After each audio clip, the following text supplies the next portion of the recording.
주역 계사상편 제10장입니다.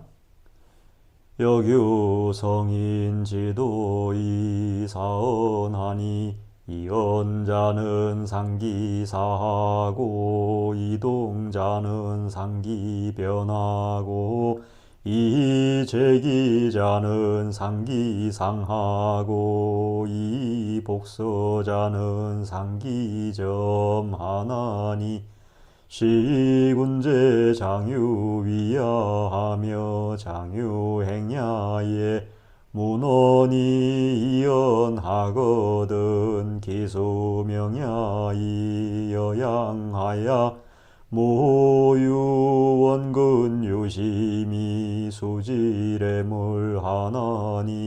비천하지 지정이면 기숙능여자리요 삼오이변하며 작종기수하야 동기변하야 수성천지지문하며 극기수하야 수정천하지상하니 비천하지 지변이면 기숙능여자리요 역은 무사야하며 무위야하야 적연부동이라가 감히수통천하지고 하나니 비천하지 지신이면 기숙능여자리요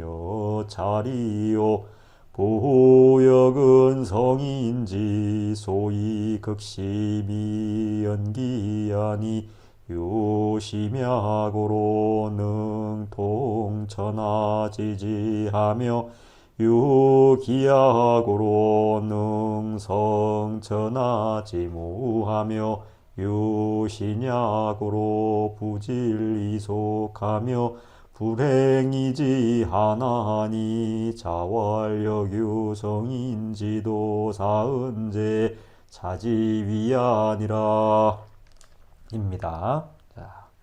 자, 제9장에 이어서 제10장도 그 역을 통해서 점을 치는 것에 대한 설명들이 포함되어 있는 내용입니다. 그 역유사법이라고 해서 제가 영리함담 첫 번째 시간에 그 했던 내용이 있는데 그 내용을 참고하시면 여기 있는 내용들에 대해서 좀 더 잘 이해하실 수 있을 겁니다. 한번 참고해 주시고요.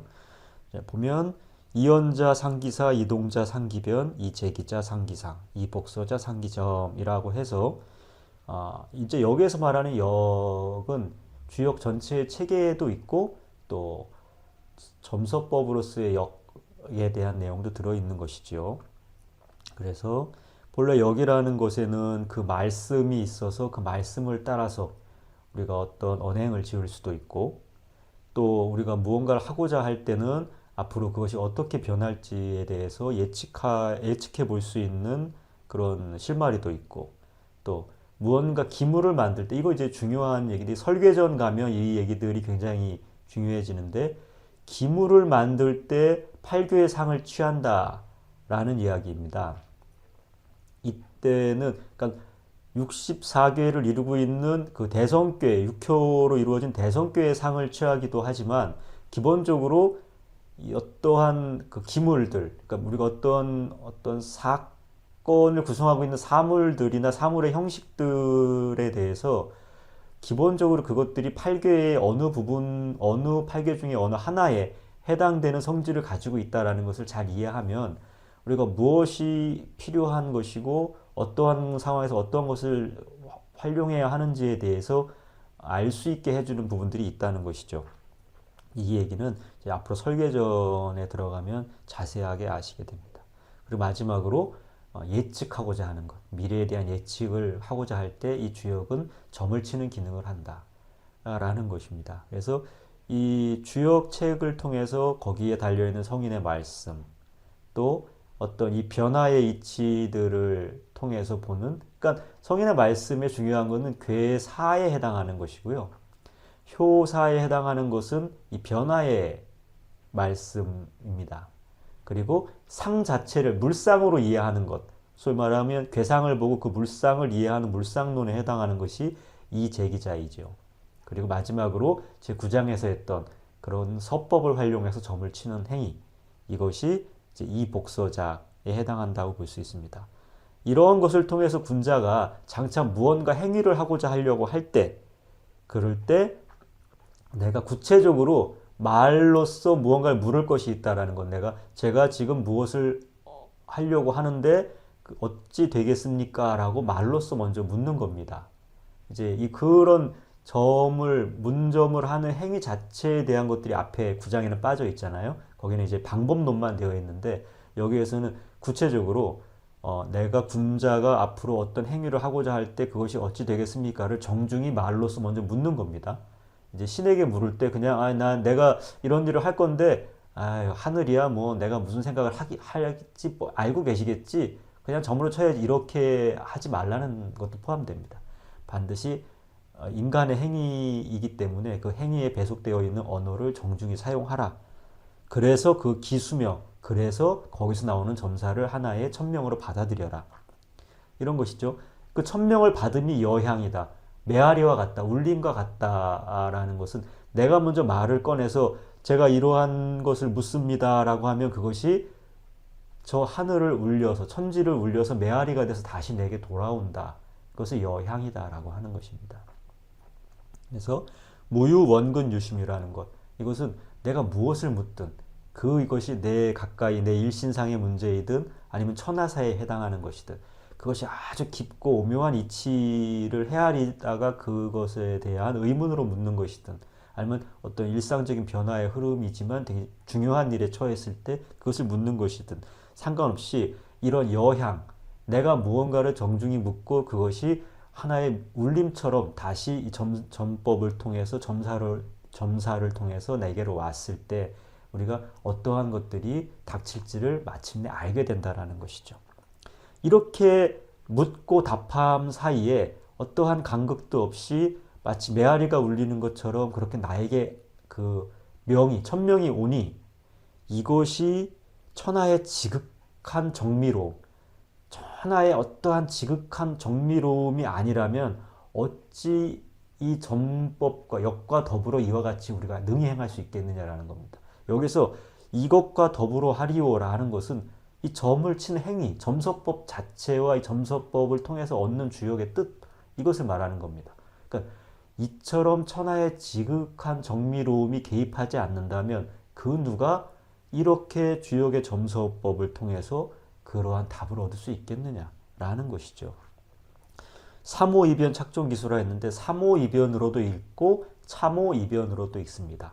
참오이변으로 읽을 때는 그냥 섞는다는 뜻입니다. 이리저리 섞는다, 혹은 복잡하게 서로 이렇게 굉장히 이렇게 조합을 이루는 것이죠. 복잡한 조합을 이루는 것을 참오이변이라고 하는데, 혹은 삼오이변으로 읽을 때는 삼이라는 천지인이 개입하고 거기에 다시 오행이 개입하는, 혹은 그 천지의 수는 5위에서 서로 그 배속된다고 했으니까요. 모든 수는 사실 5에 있는 거기 때문에 수와 수의 변화가 이 5에 해당하고, 천지인이라는 것이 이 3에 해당하는 것이죠. 그래서 참오이변으로 읽어도 되고 삼오이변으로 읽어도 됩니다. 그래서 삼오이변으로 읽고 여기에 3의 수의 수리와 5의 수의 수리가 개입한 것이다 라고 해놓고 다시 또 그런데 그냥 참오이변으로 읽고 섞는 것으로 이해해라 라는 식으로 얼버무리듯이 이렇게 설명하는 경우도 많아요. 이제 주역본이나 여기에 보면 이제 그런 내용들이 주자의 성리대전 안에 그렇게 애매하게 서로 상반되는 입장으로 서술한 것들이 있는데, 꼭 그것이 이제 입장이 애매해서 뿐만은 아닙니다. 둘 다 맞기 때문에 그러한데요. 이제 여기서 제가 꼭 말씀드리고 넘어가고 싶은 건, 이 부분에 있어서 참오이변 혹은 삼오이변 착존기수라는 것에 대한 가장 제가 신뢰하는 어떤 해석의 전범은 그것입니다. 이게 뭐냐면 그 수은 최재우 선생의 동경대전에 논학문이라는 편이 있습니다. 예전에는 이 논학문을 동학론이라고도 불렀거든요. 그러니까 동학의 대표적인 이론을 써놓은 글인데 최수훈 선생님께서 거기에 보면 이런 구절이 나와요.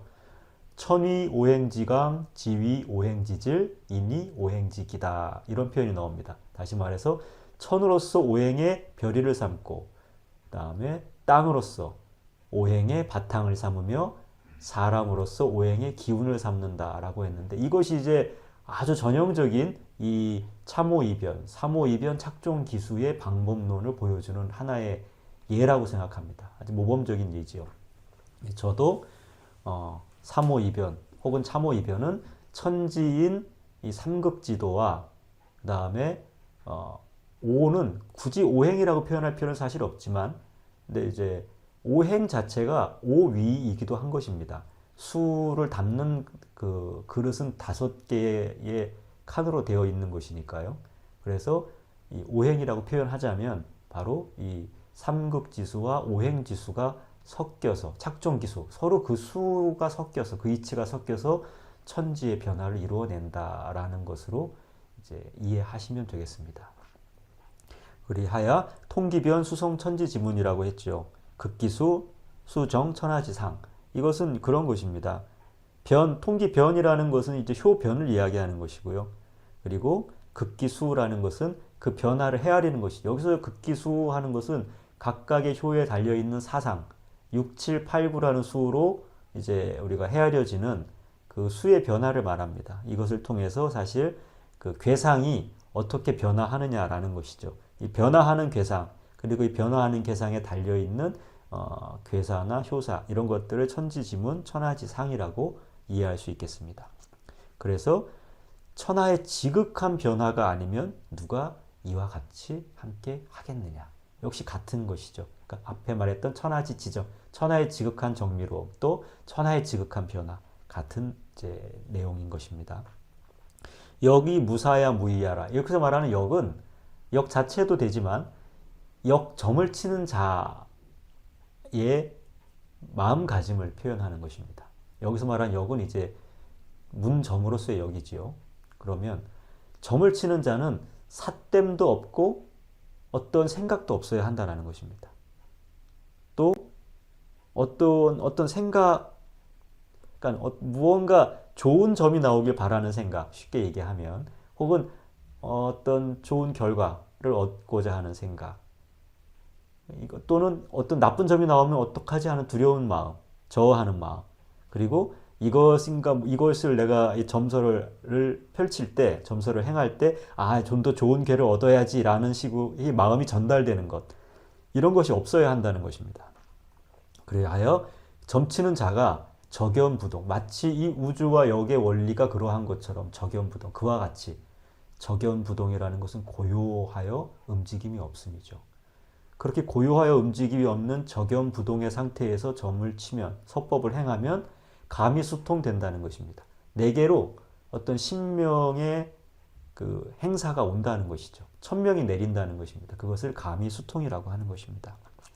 그러한 연고로 천하의 지극한 신비로움이 아니면 누가 이와 같이 행하겠느냐. 내가 그런 마음가짐을 갖고 그렇게 한다고 해서 이루어지는 것이 아니죠. 내가 그런 마음가짐을 갖고 내 마음을 비우고 나 자신을 적연부동한 상태, 사심이 없는 상태로 만들면 그 마음 자리에 신명이 깃든다라는 것입니다. 혹은 천명이 깃든다라는 것이죠. 그래서 이것을 천하의 지극한 신비로움이라고 하는 것입니다. 대조역이라는 것은 성인께서 아주 깊이 연구한 것이다.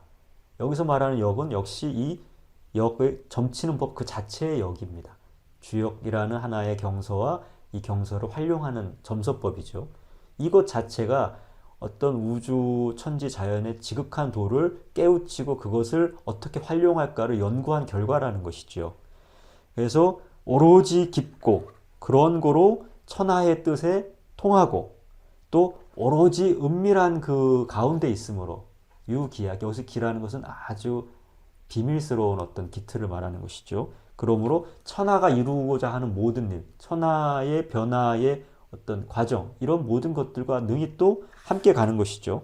그것들을 함께 이루고 또 지극히 신비롭고 오로지 신비로운 어떤 신비가 개입하는 것, 신명이 개입하는 것이기 때문에 부질이속, 빨리 움직이는 것 같지 않지만 속히 되고, 불행이지 가지 않지만 다다른다. 이런 것은 거리의 차이나 어떤 생각의 차이나, 그러니까 다시 말해서 신은 저 멀리 있고 그 신을 부르고자 하는 장 여기에 있어서 둘 사이에 간극이 있는 것 같지만 실제로 행해 보면 그냥 바로 내 마음이 천명이 되고 신명의 행사가 되고, 그렇게 둘 사이에 간극이 없고 차이가 없고 둘이 하나가 된다라는 것을 알려주는 것입니다.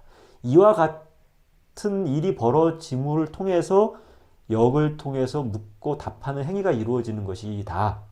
그래서 공자께서 말씀하시기를, 선생께서 말씀하시기를, 이러한 행위와 이러한 역이라는 하나의 경서라는 텍스트뿐 아니라 이 경서와 연결되어 있는 이 행위 전체, 이 행위에 참여하는 사람, 그 사람의 마음과 몸가짐, 이러한 것 안에 성인의 도가 있으니 그 성인의 도를 행하는 것이 바로 이 네 가지이다. 성인의 도 네 가지이다.